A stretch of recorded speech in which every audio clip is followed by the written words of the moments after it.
Now, do you think democracy today is under greater challenge in our country than in previous eras in our country? Yes.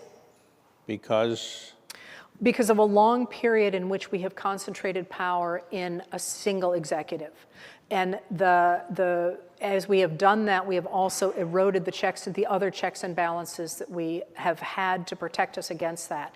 And that is, we're in a different place now than we have been in, say, the Civil War, because we in fact have a Congress that does not seem to be interested in protecting its prerogatives, and a Supreme Court that is actively working to concentrate power in a single person. Now, in the Constitution, the President of the United States is the Commander-in-Chief, probably because it was recognized George Washington would probably be the first president. But the power to go to war in the Constitution is given to Congress. Yet we haven't had a declaration of war since 1942. Why do you think people in Congress don't want to declare war anymore when we are actually in war? Well, there's a difference between the authorization of military force and declaring war, or at least there's a distinction that Congress critters, as I call them, make. And that is that if you go to war, you change over your economy, you do everything as a society to go to war.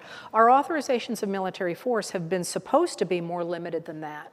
Now, of course, in the moment we're in now, we have had neither an authorization for military force or a declaration of war. And the president is operating right now under the War Powers Act of 1973, but as you and I talk, we are 2 days out from that ceasing to be viable in this period, and it's going to be interesting to see what Congress does after that May 1st deadline.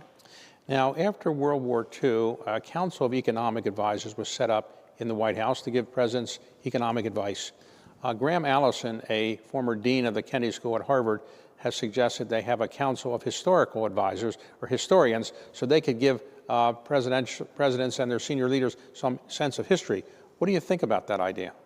Well, I'd like to see everybody reading more history anyway without a council of advisors to have them do it. And I will say, we have had presidents in the past who were extraordinarily well-read in history. I mean, Dwight Eisenhower just jumps to the fore on that one, but there are plenty, Lincoln, of course, and you know, I shouldn't leave out people like FDR, but it would be hard, I think, to put together a council of historians because, by definition, we disagree with each other.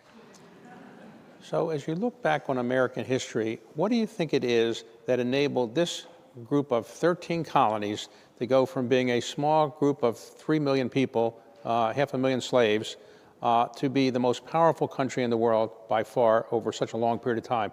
Was it a commitment to democracy? Was it all the land we had, immigration? What would you say is the things that are most responsible for our becoming what we became? Well, I would say yes to all of those things, but I will say what has made America different, I think, is our ideas.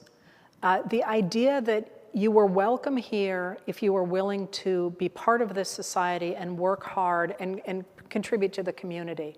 And that has meant that we continually renewed ourselves. It's one of the fascinating that when Ronald Reagan was leaving office, he made it a point that his final speech basically said what I just said, that in fact we are constantly reinventing ourselves. And we are constantly, I think, drawing from our Puritan ancestors to critique where we have been and what we are doing. So we're one of the few countries that constantly complains about how we're not living up to what we should be doing. We're not living up to expectations. And that ability to recreate ourselves every day, every moment, has made us able to embody the principles of our founders and to live things that people like Thomas Paine called for. We have the ability to begin the world anew. That's Thomas Paine in Common Sense in January of 1776. And that ability to continue to make the world anew is what has made us different and able, I think, always to grow and change. Well, we've been